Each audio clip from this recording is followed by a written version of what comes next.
மருத்துவர் சிந்தன் உதவி மருத்துவர் திரு எஸ் சிந்தா ஷேக் மதார் அவர்கள் ரூபாய் 1 கோடிக்கான காசோலையை அமைச்சர்.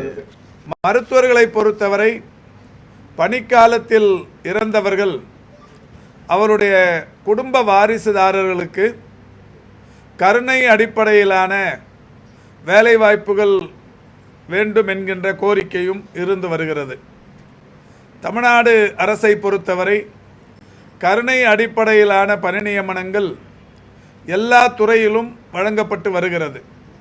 அந்த வகையில் மருத்துவர்களுக்கும் அவர்தம் குடும்பத்தாருக்கு கருணை அடிப்படையிலான பணி நியமனங்களை வழங்குவதற்கு விரைந்து வழங்குவதற்கு நடவடிக்கை எடுக்க சம்பந்தப்பட்ட டிஎம்எஸ், டிஎம்இ, டிபிஹெச் போன்ற துறை தலைவர்களுக்கு அறிவுறுத்தப்பட்டிருக்கிறது. அந்த வகையில் இந்த கருணை அடிப்படையிலான பணி நியமனங்களை பொறுத்தவரை மருத்துவர்களின் நேரடி வாரிசுதாரர்களுக்கு பணி வழங்குவது என்பதில் அவருடைய கல்வி தகுதிக்கு ஏற்ப பணி வழங்கப்படுவதில் விதிமுறைகள் இடம் தருவதில்லை.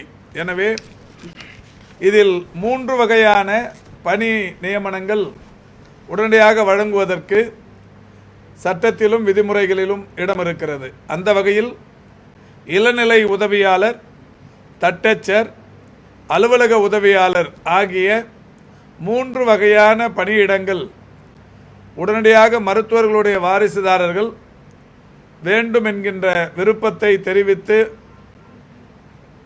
இங்கே விண்ணப்பித்தால் உடனடியாக வழங்குவதற்குரிய நடவடிக்கைகள் எடுக்கப்படும். இளநிலை உதவியாளர் பணியிடங்களை பொறுத்தவரை அதிகமான காலி பணியிடங்கள் இல்லாத சூழலில் அதற்கு காத்திருக்க வேண்டிய சூழல் வரும். எனவே அதற்கும் ஒரு எளிதான வழியை அரசின் சார்பில் அறிவிக்கிறோம்.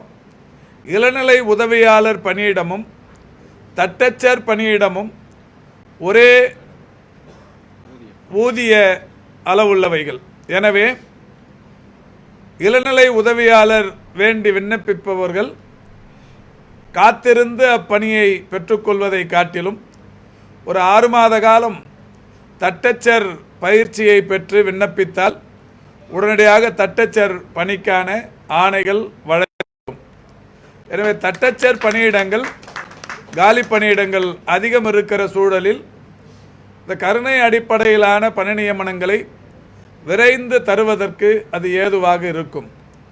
எனவே ஏற்கனவே பணிக்காலத்தில் இருந்திருக்கிற மருத்துவர்களின் வாரிசுதாரர்கள் இந்த அறிவிப்பை ஏற்று உடனடியாக விண்ணப்பித்து பயன்பெற வேண்டும் என்றும் கேட்டுக்கொள்ளுகிறோம்.